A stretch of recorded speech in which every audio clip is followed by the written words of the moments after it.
high-risk group. So, and I'm 65, so I, don't want to get COVID and see what happens to people. Uh, so yeah, I think we are now being recorded. right. So I shall shut up and go on mute till you. Mhm.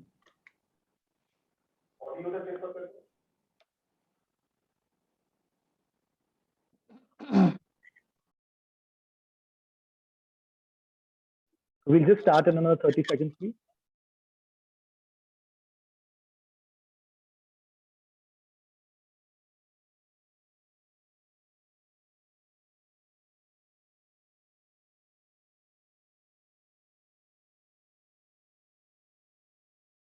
So just to clarify, I'll speak for 20, 25 minutes, and then will there be a Q&A, or do I just sign out?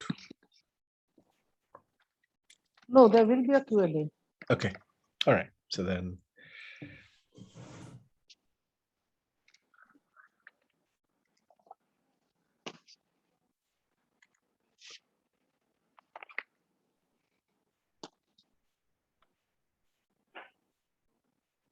Am I audible now? Yes, please. So, ladies and gentlemen, very good evening or good afternoon, rather, to the 5th CII Marketing Leadership Summit. I would request Ms. Indrani Kaur, head of the CII Suresh Neotia Center of Excellence for Leadership, to please introduce our dear speakers and initiate the proceedings. Thank you, Jayasuriya. So, welcoming Mr. Harshavardhan Neotia, Chairman of the CII Suresh Neotia Center of Excellence for Leadership and Chairman of the Ambuja Neotia Group. Professor Amitabh Chattopadhyay, Professor of Marketing, GlaxoSmithKline Chaired Professor of Corporate Innovation and Marketing Area Chair of INSEAD. Distinguished guests, ladies and gentlemen, a very good morning to Professor Chattopadhyay and a very good afternoon to all of you. And a special welcome to all of you today to this 5th edition of the CII Marketing Leadership Summit with the theme, The Great Marketing Reset. It's truly heartening to see a most enthusiastic turnout of participants from across the country, representing many diverse sectors, including academicians who are very much there in strength. I'm also pleased to share that since its inception in 2017, over 1,500 CEOs, functional and departmental heads, representing diverse domains, including marketing, branding, data and analytics, public relations, and marketing research, have participated in the summit. During this summit time, the summit has also featured over 90 eminent speakers and thought leaders like we have Amitav today. We hope that this year the summit will enable participants to develop effective responses to critical challenges uh, following the pandemic by highlighting evolving marketing models amidst this huge churn that is going on, which leverages technology and new channels to reach the customer. Before we get into the proceedings of the day, since in normal circumstances, you would have probably had this session in the CII Suresh Neotia Center of Excellence for Leadership, which is based in Kolkata in Eastern India. But since you are not able to do it, we would like to briefly show you a few glimpses about the presentation of the center through a presentation that we have made especially for this occasion. May I request Jayasuriya Rajesh to please start the presentation.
You're on mute, Indrani. Yeah. Thank you. So now may I request Mr. Harshvardhan Neotia, chairman of this center, which is inspired by him, whatever we do over here, to please deliver his opening address. Mr. Neotia, please. Good morning, good afternoon to everyone.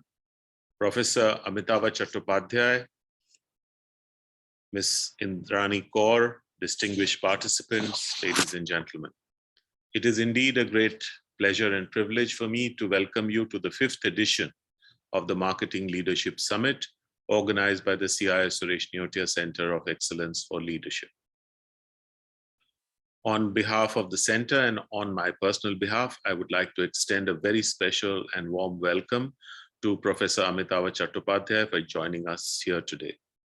Thank you, sir. It is indeed a privilege to have you with us, and I'm sure all of us present here will benefit enormously from your global insights and widely sought after wisdom. The Marketing Leadership Summit of CII Center of Excellence for Leadership has over the years established itself as a premier national platform for facilitating exchange of ideas between innovative and successful marketing leaders and members of the industry, thereby enabling them to master cutting-edge marketing practices and adopt new business models as businesses attempt to address challenges of global headwinds, disruptive innovations, and long-term changes to consumer behavior. As a rather unintended consequence of the pandemic, it is the second time that this summit is being held virtually. However, I am pleased to say that we have a stellar representation of international and Indian speakers, coupled with a large group of participants joining in from across India and beyond. We are humbled by the tremendous interest being generated by this initiative, and I am confident that we shall be organizing many more editions of this summit in the future. Before I introduce our distinguished speakers and some further details, let me speak a little bit about this CII Suresh Neotia Center of Excellence. You have just got a glimpse and a brief overview of it, so I won't take much time, except to say that it is one of 10 centers of excellence that CII has set up. This one is in Kolkata, and this is on the idea of leadership and leadership development. I am privileged to be part of the family that supported the setting up of this center, and it has been dedicated to the memory of our group founder chairman, Sri Suresh Neotia, who is no more with us. The center was set up on the core belief that quality of leadership will play a key role in enabling India to succeed in its mission for inclusive growth and competitiveness and claim its rightful position in the global arena. You have already seen in the presentation the various activities that we undertake, so I won't repeat that so that we give more time to Professor Chattopadhyay to speak. Successful leadership encompasses an ability to envision the future and devise strategies to confront unexpected disruptions while catalyzing business growth. And indeed, the pandemic has been the mother of all unexpected disruptions that we have all experienced. As companies gradually emerge amidst a fragile stability currently being inflicted by the pandemic, business leaders are operating across sectors are presented with unique challenges as they continue to face subdued demand and cautious consumer sentiments. On a larger canvas, industries are grappling with structural changes as societies and economies pivot to a never normal world.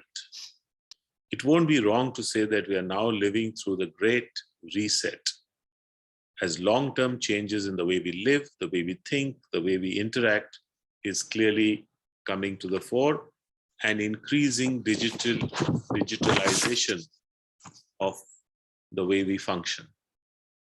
So in this sense, the marketing function to radically rethink strategic and tactical approaches to reaching and retaining consumers becomes even more important. Business leaders increasingly need to better analyze the emerging consumer, which will enable companies to adapt quickly to the emerging business paradigm while investing in capabilities that will build business resilience. Confronting this reset, marketers are compelled to reinvent their marketing models that drive sales and business continuity while leveraging emerging opportunities and new challenges to reach the consumer. Functional departments need to have a proactive plan, and all this will be discussed during this summit. Ladies and gentlemen, in addition to the pioneering Indian industry practitioners and marketers who are here with us today, let me specially welcome a few stalwarts from the global arena who have so kindly agreed to join us. We have Dr. Jagdish Seth from the Emory University. We have Professor Ajay Kohli from the Georgia Institute of Technology, Dr. Marcus Collins from the University of Michigan, Professor Utpal Dholakia from the Rice University, Texas, and Mr. Brendan Kane, founder, managing partner of Hook Point and the best-selling author. I'm sure that all of us present here will immensely benefit from their perspectives and learn breakthrough marketing strategies and best practices that can be implemented in mitigating business challenges in these extraordinary times. I have now the great pleasure of introducing to you our keynote speaker for today, Professor Amitava Chattopadhyay.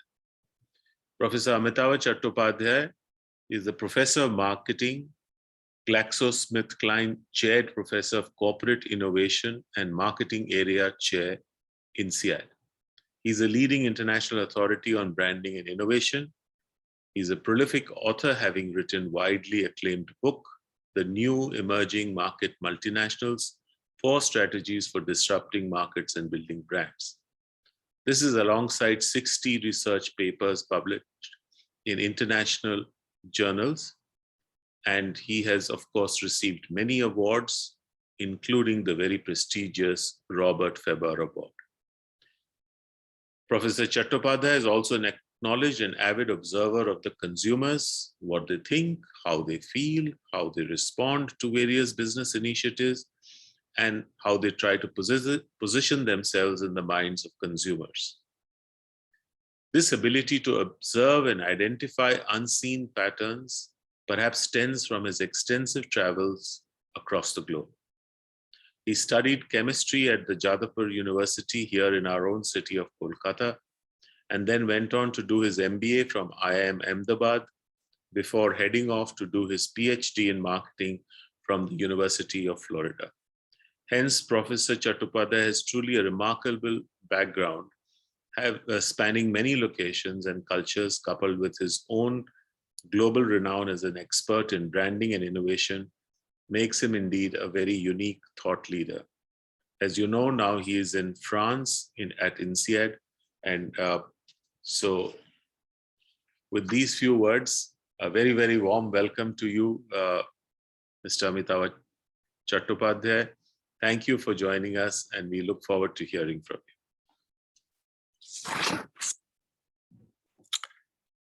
Thank you, Mr. Neotia, for this very warm introduction. Let me share my screen so that, let's see.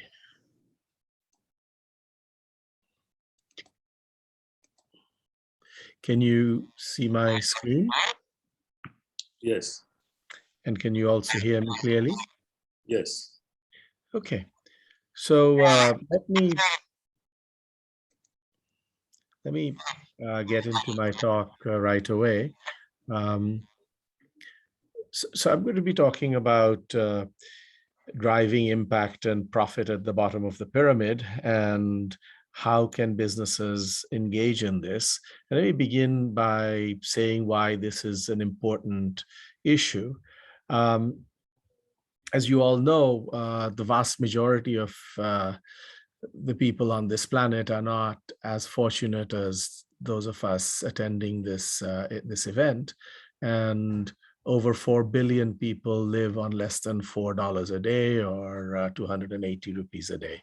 So uh, and a lot of the strife that we are seeing today, whether that's terrorism or all kinds of protests and so on and so forth, stem from people feeling disenfranchised and being left out of the growth that business has delivered over the last 70, 80 years in India, for example, to a big chunk of the population. But there's still a big chunk that's kind of left untouched. And if you look at the consumer landscape, what you see that more and more consumers are beginning to indicate that they would like to see something being done by business in terms of helping the underprivileged. So, for example, the percentage of consumers who are willing to pay more for products that are made sustainably. One aspect of that could be the bringing into the ambit less affluent people. Suggests that there's an economic reason to think about these things.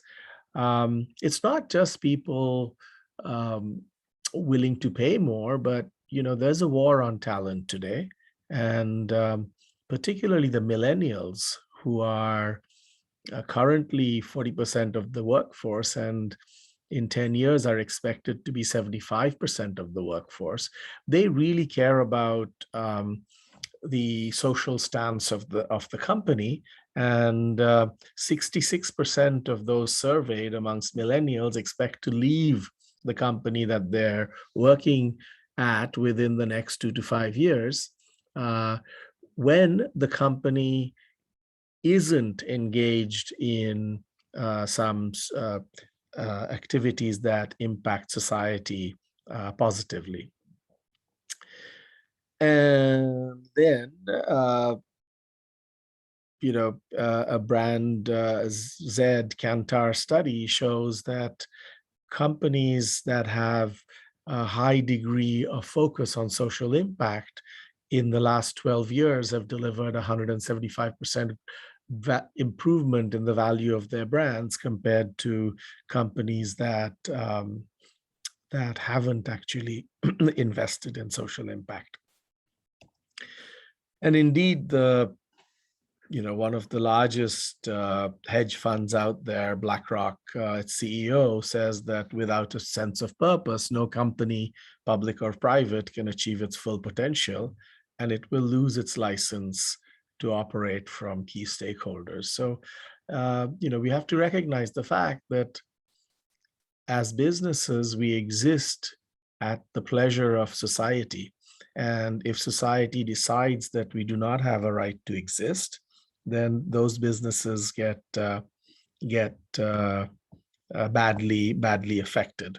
So I think it's super important that we start thinking about how can we bring social impact to bear through the resources that the company generates. And what's interesting is that this Ernst & Young study that from which I've taken this data suggests that while companies recognize that it's important to have a social impact, but the problem is that while there is the recognition, nothing much is happening on the ground. So what I'm hoping to do today is to share with you a couple of examples in a little bit of detail, and then kind of step back and extract the lessons that one can learn from that, and then open it up to questions from you, because I really think that business has a super important role to play in sort of aiding the other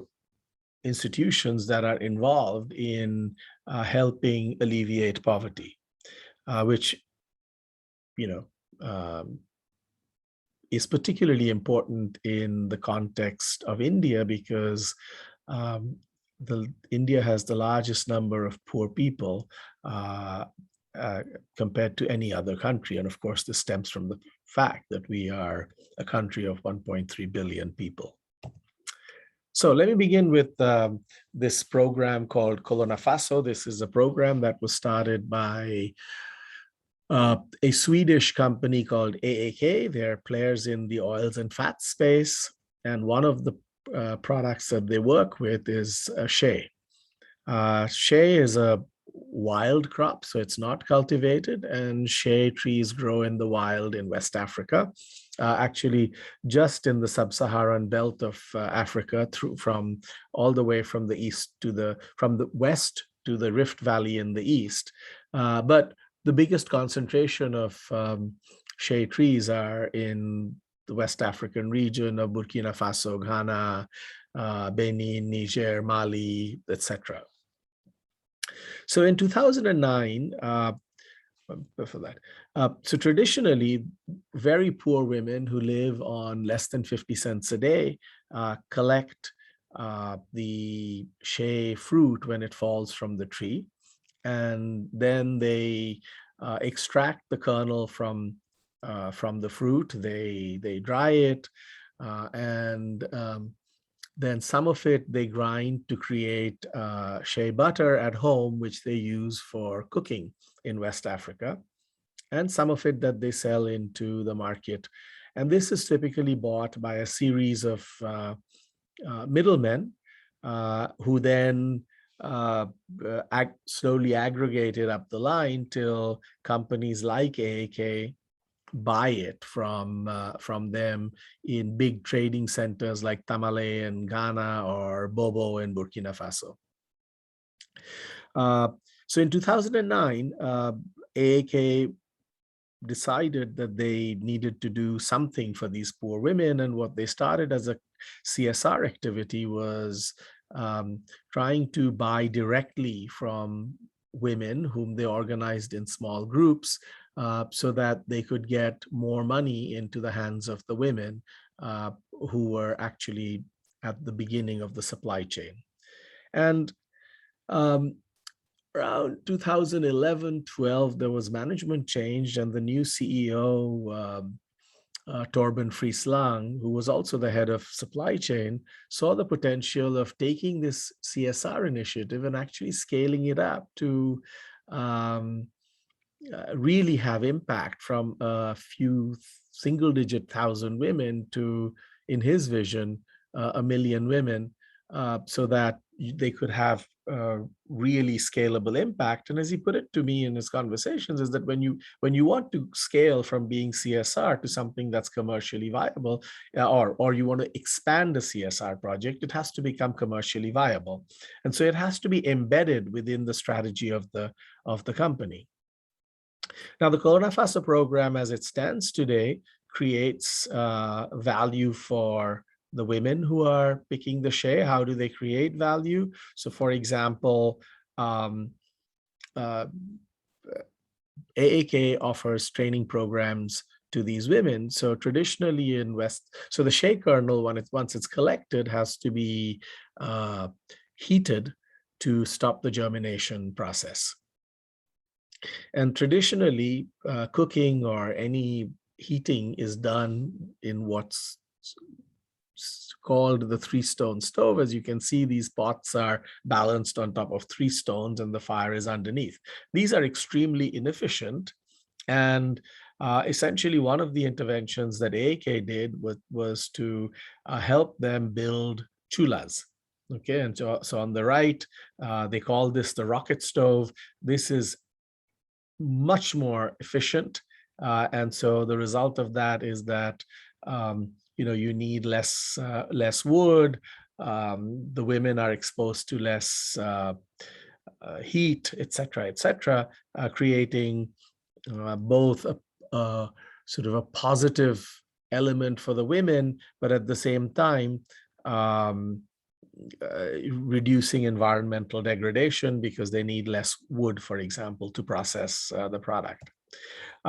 They brought in transparency. So historically, shea kernels were bought by the middlemen by volume, and for whatever reason, this tomato tin on the picture is one of the measures that's used. And so you fill the tomato tin with the kernels, and then you buy by the tomato tin. And of course, the middlemen have developed over the years techniques to fill more quantity into one of these tins, and so this deprives the women of a fair price.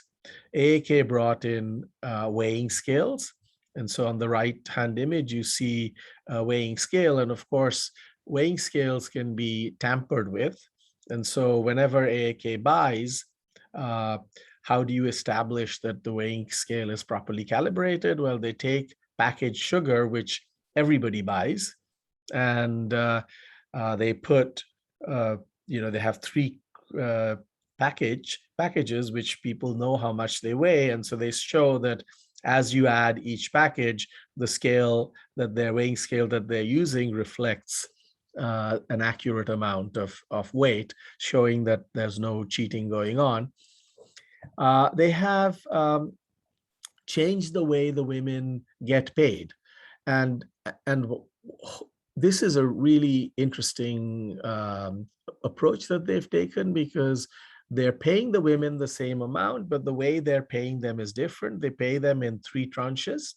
So at the beginning of the season, they go to the women and they ask, how many bags, and each bag weighs 80 kilos of kernels, do you think you will be able to sell to us this year?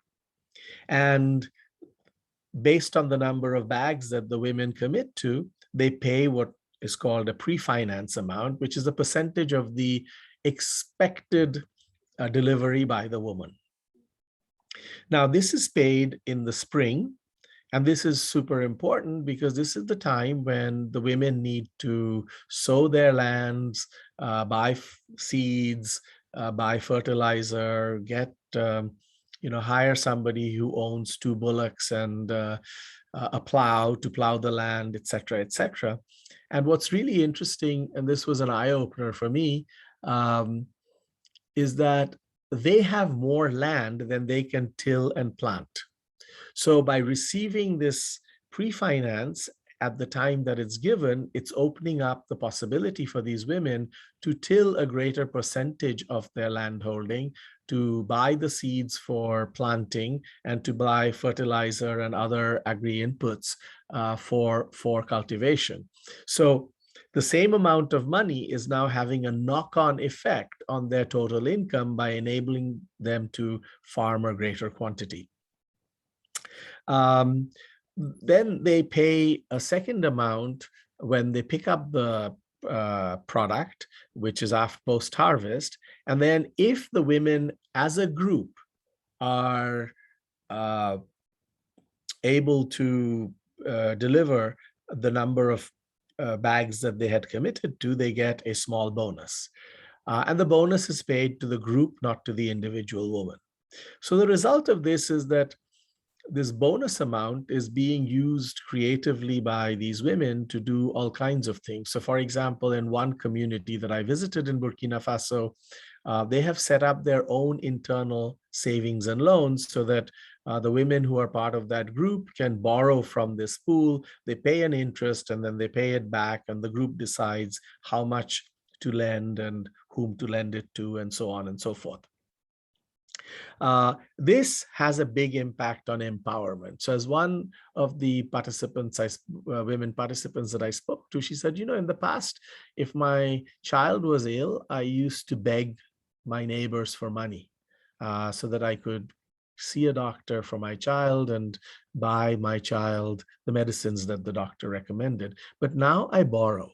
This is a huge headspace shift from being a beggar to a borrower. Um, and and and these kinds of shifts have given greater confidence to the women, which makes them more respected in their own community. And what you see here is traditionally how much of the money that the women generated they had control over, and how that has shifted from between 2009 and today. And what you see is that the women almost in their entirety today control the finances that they generate, not only from the shape picking activity, but also from the farming, etc., that they do. So it's changed their position in society. It creates value for AAK. Why? Because AAK goes during the spring season when the shea plants are in bloom, and the women are very good predictors of how much crop there will be that year. And so AAK has a better understanding of how much they can buy, and therefore how much they can commit to their various corporate clients.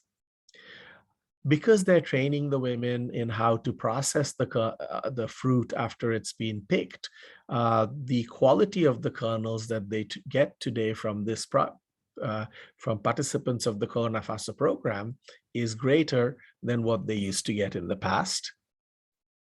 It has changed the image of AAK in the corporate world, as they have received awards for the sustainability activities that they're doing, and it has led them to have a competitive advantage in a commoditized world, because after all, they're selling oils and fats to food and cosmetics buyers. And as you can see from this example, Cloetta, which is a big Swedish player in chocolates, has committed to a partnership with AAK, enabling them to have a long-term relationship where price is no longer the main way in which the product is bought. For AAK's customers, there's now a traceable supply. So if I began with saying customers want it, so we are getting that. Because AAK has more visibility, they can provide greater assurance about the levels of supply. And so that makes the customers being able to plan better. But what's really super important is that it's creating greater employee engagement in the customer's firm. So this is an example from Bayersdorf, which is a German personal care products business. They own the Nivea brand, for example. And 3 employees were so inspired by the Corona Faso program that when Bayersdorf started buying shea from this Corona Faso program, they got together and they created this lip balm, which is 100% of the traceably sourced Corona Faso shea. And this is now being sold in Germany, and they hope to expand this to other markets as well. And what they're doing is that they're donating a small percentage of the revenues from this product to further support the Corona Faso program. So it's really a win-win-win business model. The women are winning, the AAK is winning, and AAK's customers are winning. So today, for example, beyond Cloetta and Bayersdorf, Ferrero and Mars, which is the world's largest, I think, chocolate player, is buying shea from AAK, and the number of women as of a year ago who were participating in this project was over 300,000 women. So they are moving towards the goal of getting to 1 million women quite aggressively, as you can see from this graph. A second example that I'd like to share with you is another example, as it turns out, from Africa. And it's a very interesting example because uh, it's about beer. And you think alcohol and social sustainability don't seem to go hand in hand, but that's what made me pick this example. And it also made this, the reason I picked this example was that the previous example was a business to business context. And this is a business to consumer context. So, like in most developing countries, there are unlicensed, in Kenya, there are unlicensed brewers and distillers of alcohol. And this illicit alcohol leads to the usual problems of people going blind, or paralyzed, or worse still, dead. And so the then CEO of East African Breweries, a gentleman by the name of Gerald Mahinda, said, what can we, as the largest alcohol purveyor in Eastern Africa, which includes Kenya, Uganda, Tanzania, and Rwanda, that they could do something about it. So their market research showed that they would have to be successful in wooing the people who were drinking this illicit stuff to them. They would have to be able to sell a liter of beer for 66 Kenyan shillings, which is 100 Kenyan, there are 100 Kenyan shillings to the US dollar. So think of it as, almost close to the rupee. So 66 rupees for a liter of beer. This was a very, very ambitious goal, as you can imagine. And they had to begin by thinking about how were they going to produce it at a cost that was meaningful. This required them, for example, to rethink what would be the grain source for the beer. Traditionally, they used imported barley, but that was out of the question. So they had to work with local farmers to figure out the grain supply that they could get to actually get the malt, extract the malt, and brew the beer. Then it required that they have to rethink the manufacturing process, because one of the key ingredients in beer is hops. And hops are a flower. They grow in Europe, some of the best ones in Czechoslovakia, the Czech Republic today. And so they had to develop a synthetic flavonoid to be able to replace the hops, because hops would be too expensive. Then they said, okay, now that we figured out the production and all of that, this is the target audience that you can see in the image. This is the kind of location where they drink. And as you can see, they're drinking out of tin cans, old tin cans, and stuff like that. So what East African breweries did was that they approached the people who were selling this illicit hooch. And they said, if you sell our product, we're going to help you set up a nicer bar. And you can earn more or less the same amount of money. You can do it legally without police harassment, and so on and so forth. And so they help them set up these kinds of locations. And as you can see now, the people in the bar are drinking from branded beer glasses, which changes their mindset also. They also did something else, that because in this illicit alcohol market, there's a lot of drunkenness and so on. So they incentivize the bar owner to control the amount of alcohol their clients were drinking. And they set up certain KPIs for the bar. And if the KPIs were met, then they offered to pay for the education of one child. This is a huge incentive. And so they got these bartenders on board, the bar owners on board, to be able to manage the level of drinking, so now not only were these people drinking better quality product and were in no danger of dying from it, but they were also drinking in greater moderation than they used to. The company received this letter from the Minister of Health, thanking them for the great work that they're doing. So it's kind of unusual. And Senator became the largest selling beer in the course of 6 years. So social good and revenues. So what can we learn from this? So the first thing is that I think that it's super important. If we're going to really do things at scale, we have to move out of the CSR mindset and move into thinking about social impact as an integral part of our strategy.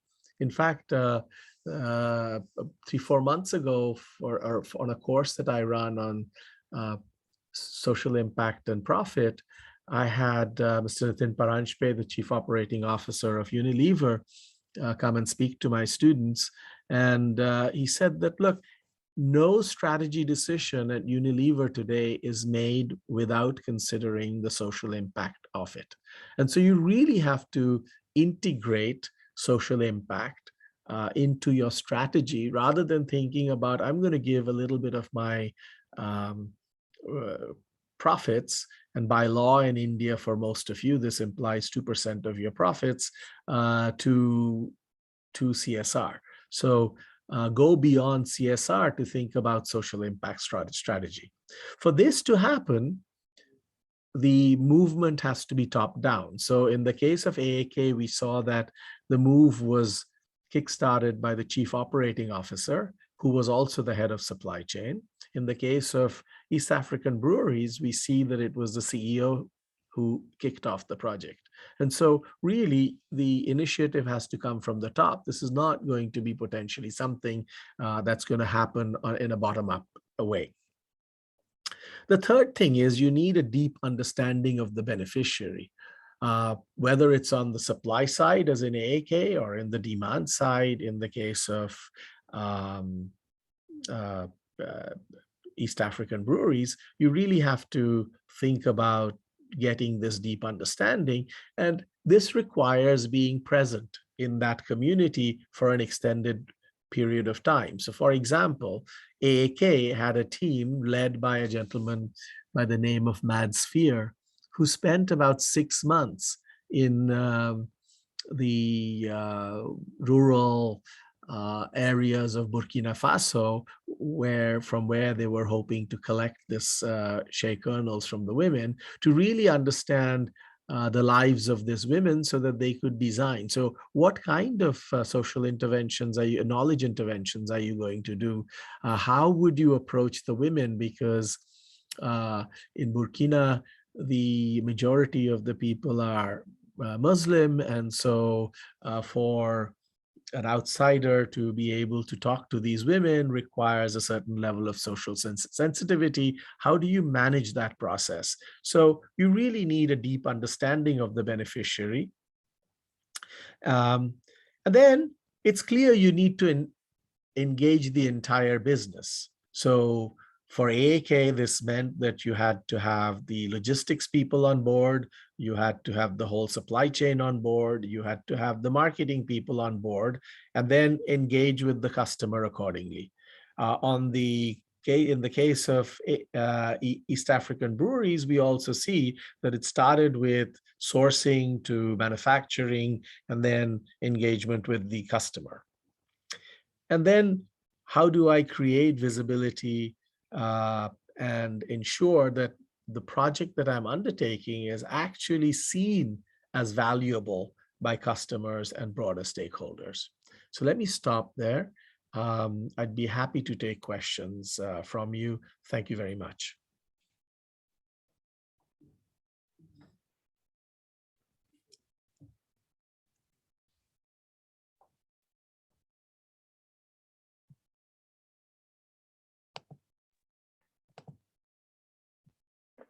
Professor Chattopadhyay. We do have a few questions.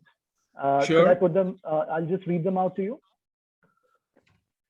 Yes, please read them out to me, or if I can see them on a chat function, I can respond to them as you please.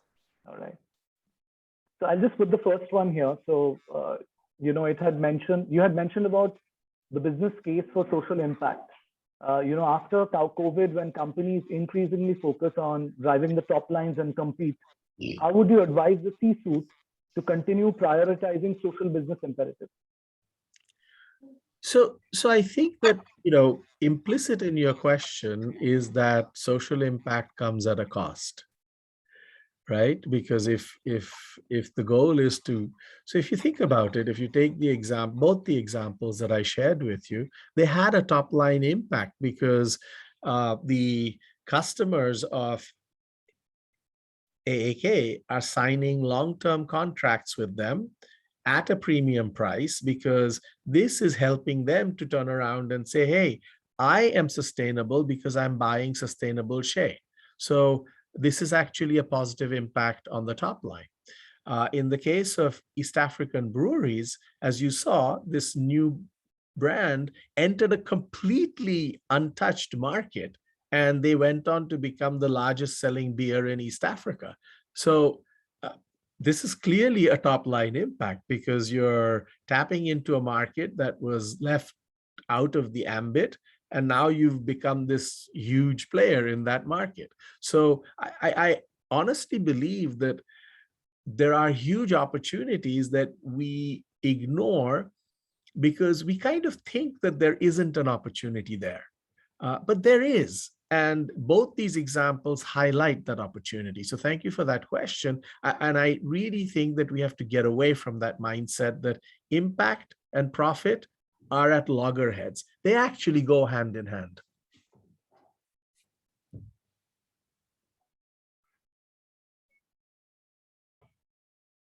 So we have another one. I believe this mentions one of your recent articles.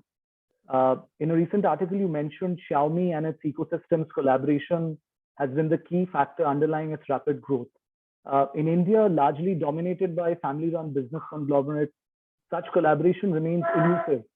What would your advice to business leaders be? Well, I think that, I don't really see a reason why Indian conglomerates cannot benefit from the model that Xiaomi has adopted. Indeed, if I just think back, and correct me if I'm wrong, but when Mr. Ratan Tata decided to enter into the small car segment with the Nano, one of the things that they had planned was to, as the Nano manufacturing scaled, they would try and partner with small players who could manufacture or assemble the Nano for them. So, but it never happened because of all the things that went wrong that we're all aware of. So, but there is a possibility to create strategic partnerships with smaller players who will benefit because you as a big player can bring technical expertise, you can bring access to market and so on and so forth. And they may have the capacity to build that product at a certain price and quality. This is what Xiaomi is leveraging. And the other thing that they're doing is that to gain visibility on their cost structure, they're also making a investment in the firm. So by making that investment, I get a board seat that allows me to have financial visibility, and I can influence their decision making as they go forward. So I really don't see why. Again, I think it's a mindset problem. So if the question is coming from somebody who's sitting in one of these large Indian family-owned conglomerates and saying, well, we can't do this, the question I would ask and push back on is why not? Professor Chattopadhyay, I am putting a couple of questions on the chat box for you as well now. And I would Okay. request, our audience to also share their questions so that we can put them to Professor.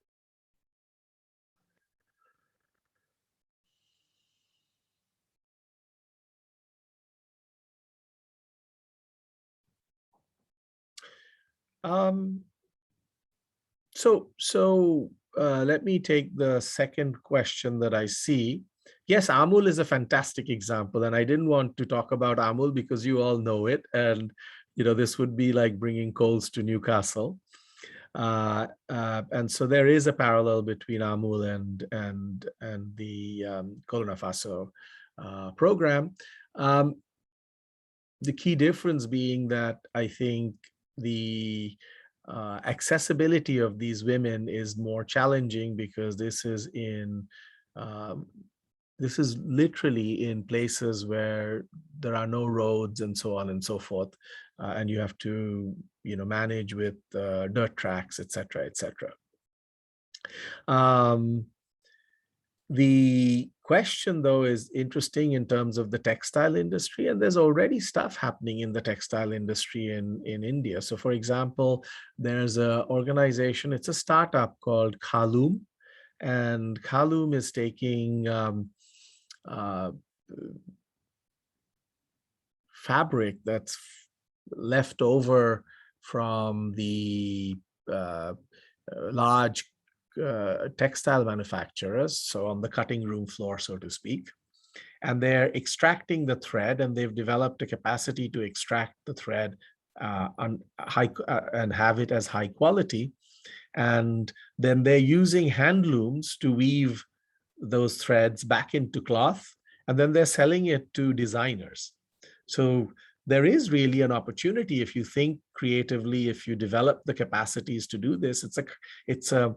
It's a startup. It's being supported by a Dutch NGO called Enview, which has helped them to raise capital, and it's a really interesting business model. In fact, I'm in the process of writing a case on Kaloom, and perhaps on some future occasion I would have the opportunity to share it with you. Going to the other questions, gosh, there's so many of them coming along. Let me go back to the top. Millennials have traditionally been more conscious of the social impact of products. How do junior mid-level managers get boardroom to buy in for such a movement within the company? So again, I mean, it ends with saying who prioritize profits over all else. It again is implicit that somehow profits are going to get eroded. And my point is, again, please hear me, it is not going to be eroded because you can make more money. I mean, look, there was no Senator Keg. People were drinking illicit liquor. Now I've figured it out. I can sell to tens of thousands of people. We have a house in Uttarakhand, and quite nearby, there's a guy who makes illicit liquor. I mean, he chops down trees. He's denuding the environment. And selling alcohol to poor people. You see sometimes when you go out for a walk, there's a poor guy who's drunk and passed out on the side of the road. It's really horrible. So these people are now getting a new good product that actually is a new revenue stream for this company. They are making margin on it, and they are getting a return on investment. And they're getting a pat on the back from the government. Now, how invaluable is that? Because in most countries like India and Kenya, the government plays a fairly significant role in business. And being lauded by the government is a really big plus in terms of getting all kinds of additional opportunities down the line. So I really don't think there's a conflict between return on investment or the top line and creating impact. So so if you can approach your board with programs that actually deliver ROI, then that'll be terrific. one interesting thought, and this is what Mahindra and Mahindra practice, is that they use funds that they've allocated for CSR to actually test some of these opportunities and see whether the proposal that you're bringing to the table will actually be successful in scaling. And so there are interesting ways that companies are already experimenting with it. Certainly, I know that Mahindra and Mahindra is, and so there's no reason why you shouldn't be able to do that. Okay, I gave an example, dairy farmers, and answered that. We have tried to leverage our influencer network in driving wider adoption of our products. However, of beta users, can we create a movement driven by? I'm sorry, but this question is so abstract that I'm not sure how to even begin to answer it, because you'd need to tangibilize it for me, because otherwise it's, I could say almost anything and it wouldn't make sense. So let me move on. I'm sorry, I can't take that question. We observe a great power rivalry now developing between US, China. As Indian businesses have deep trade linkages with both countries, how would you advise an India CEO to, oh gosh, this is well outside my expertise. I'm not an international politics person, and I don't think you should listen to anything that I might have said. So I'm just going to cease and desist on this one. Jayasuri, I think that's the set of questions. Those are the questions that we have actually for now. Yeah. Okay, thanks a lot. So thank you again for inviting me, Ms. Carr, and thank you, Jayasuriya. And if I can get a copy of this recording, I would love it. Okay, sure. Thanks so much. I would request, Ms. Indrani Kaur to just conclude. Yeah.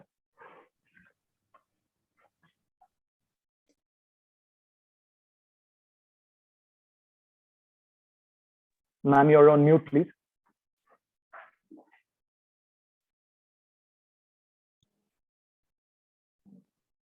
Yeah, audible now. So I think, Professor, thanks a lot. This was a very new light thrown on this whole area of marketing, about this purpose-based marketing and how impact and profits go hand in hand. Extreme, because a lot of talk is being going on about it, but we saw real two very good examples.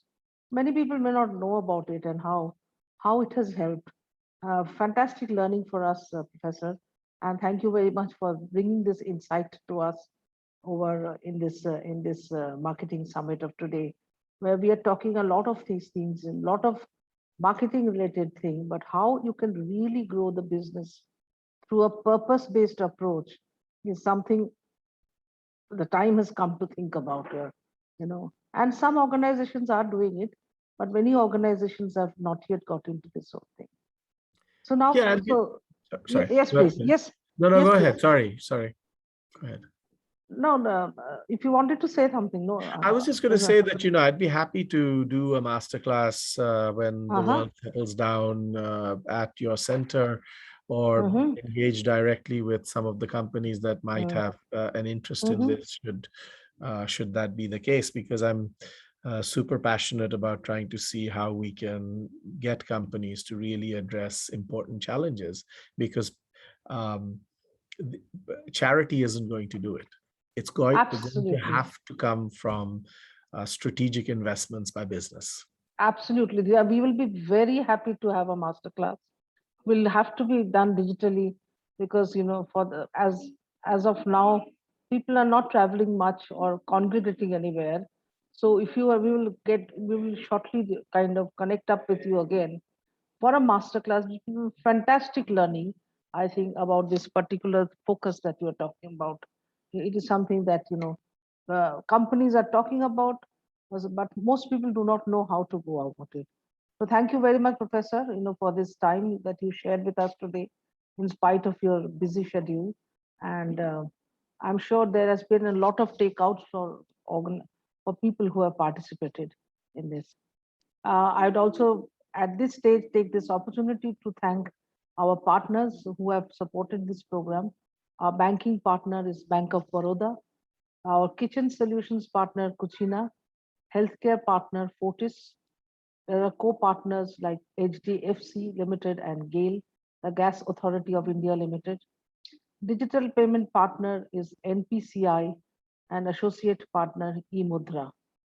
Last but not the least, I would like to thank all of our dear participants who have come and joined this program across India with us here today. Without participants, of course, there would be no such event. Your presence has always been the key motivator for organizing the Marketing Leadership Summit, and your support has been instrumental in making this initiative a flagship event of the Center of Excellence for Leadership. And look forward to meeting all of you in the future editions as well. And Professor, we would like to connect up with very soon to take forward your offer of doing a masterclass on this very important subject that is opening up. Thank you very much. And with this, we bring a close to the inaugural session of the Marketing Summit. And Jayasuriya, over to you for further announcements, please. Thank you, ma'am. Thank you, Professor Chattopadhyay. And ladies and gentlemen, it was a fantastic session. We now move on to the next session. Please join using the link in Hive. Thank you, everyone. Thank you. Thank you. Thank you.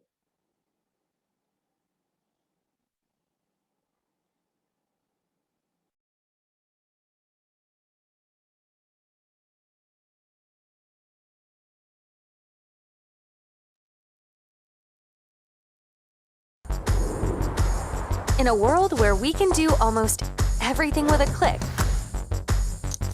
there's no reason to wait for hours to sign or approve a document. Whether you're at the office, on the go, or even need to meet an urgent deadline, mSigner can simply help you get your signatures and approvals out of the way quickly and easily. Just upload a document, drag and drop your placeholders, define the people who need to sign, and you're done. mSigner plans come with unlimited documents, so you'll never have to worry about using up your credit. All documents will be stored securely in the Doc Store, so you can access them anytime, anywhere. Just click on co-branding under the Admin tab to make the entire platform reflect your preferred brand colors and logos. mSigner even gives you the flexibility to set reminders on your signed contracts, build and collaborate on contracts, and create easy forms for your customers to fill and sign. With mSigner, you can do more than just sign documents. You can simplify your life, streamline your operation, and put a smile on your customer's face. mSigner. Sign anywhere, anytime.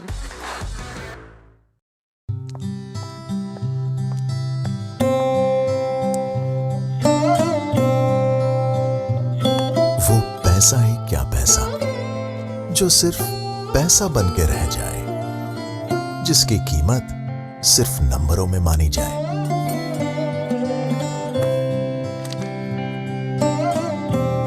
बढ़ता रहे पर बड़े होने का एहसास ना दे पाए।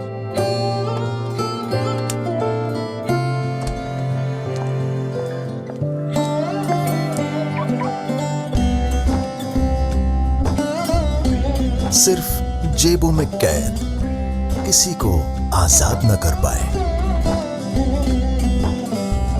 वो पैसा ही क्या पैसा जो रात भर जगा के भी सपने ना सच कर पाए।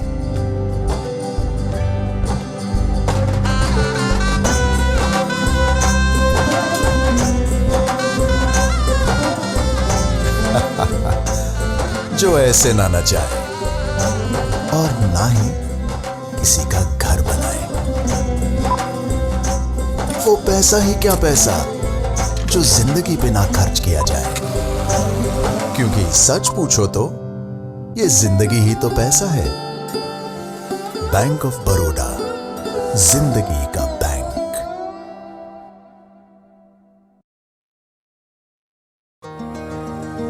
Nature is a miracle. Nurture it. Energy is joy. Spread it. Clean air is life. Protect it. Exploring the immense possibilities of natural gas. GAIL India Limited. Energizing possibilities for a self-reliant India. National Payments Corporation of India is an umbrella organization for all retail payments in India, with the mission to touch every Indian with one or the other payment services. NPCI has ushered in a sea of change in the payments landscape in the country. Since inception, NPCI has achieved several milestones of innovation through product developments. National Financial Switch, enabling cardholders to transact at ATMs across the nation. Immediate payment service, enabling real-time round-the-clock fund transfers. Check truncation system, enabling faster clearance of checks through electronic truncation via image transfers. RuPay, the card scheme which offers a domestic, open-loop, multilateral system which allows banking and financial institutions to participate in electronic payments.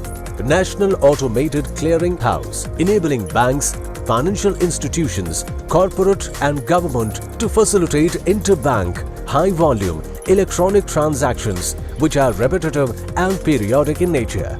Aadhaar Payment Bridge System, helping the government and government agencies in making the direct benefit transfer scheme a success. RuPay Ecom, to provide e-commerce transaction capabilities to domestic customers. Aadhaar-enabled payment system, enabling extended banking services through Aadhaar via micro ATMs. RuPay Platinum, an upgrade for debit customers offering several benefits including cashbacks and insurance. Star 99 Hash, a USSD-based mobile banking service for all mobile phones. RuPay International, enabled usage of the domestic scheme internationally at all Discover and Diners point of sale and ATM networks. Unified Payments Interface, a one-stop solution for interoperable digital payment needs. Bharat Interface for Money, a UPI-based mobile banking app for every Indian. National Electronic Toll Collection, enabling customers to pay tolls electronically without stopping at toll plazas. Launched RuPay with EMV. NFS, interoperable cash deposit services for banks, enabling their customers ease in depositing cash. RuPay Credit was built on the existing RuPay platform and it enabled banks to provide value-added services in a cost-effective manner. The RuPay Contactless is built to digitize low-volume payments and offer one card for all payments, including travel by different metros and buses, toll, parking and smart cities, besides retail shopping and purchases. Bharat Bill Pay, enabling one-stop bill payments of all categories on digital and physical enabled channels. Bheem Aadhaar, enabling merchant payments through Aadhaar. Bharat QR, created by 4 payment networks to drive interoperability among QR-based payment products of different networks. UPI 2.0 enabled newer features to enhance customer and merchant experience with overdraft facility, one-time mandate, invoice in the inbox and signed intent and QR. RuPay launched the RuPay Contactless Debit Card under NCMC program at Delhi Metro, enabling customers to use the RuPay Contactless Card for transit payments and for retail purchases as well. Upgraded Bheem 2.0 include a donation gateway, increased transaction limits, linking multiple bank accounts, offers from merchants applying in IPO and gifting money. Pi, AI virtual assistant available round the clock, helping customers with accurate information in English and Hindi via text or voice on the website of NPCI, RuPay and UPI Chalega. And Rewards, in the largest multi-brand loyalty platform to engage and retain bank customers by easy earning and instant redemption of reward points on maximum purchasing options. NPCI International is building acceptance network for RuPay and UPI abroad. This will help Indian travelers pay with these payment channels in the country of travel. NPCI has built one-of-a-kind, world-class payment ecosystem that is affordable and accessible for every customer segment and every payment need. We believe in building products for every Indian. NPCI has its products designed for each segment.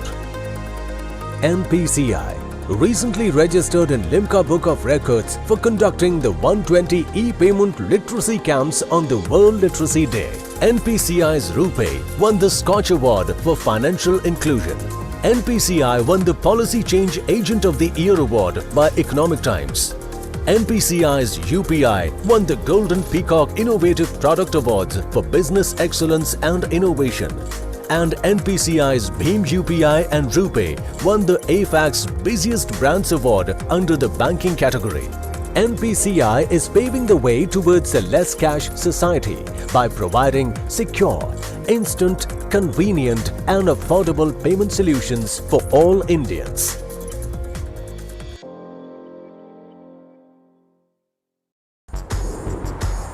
In a world where we can do almost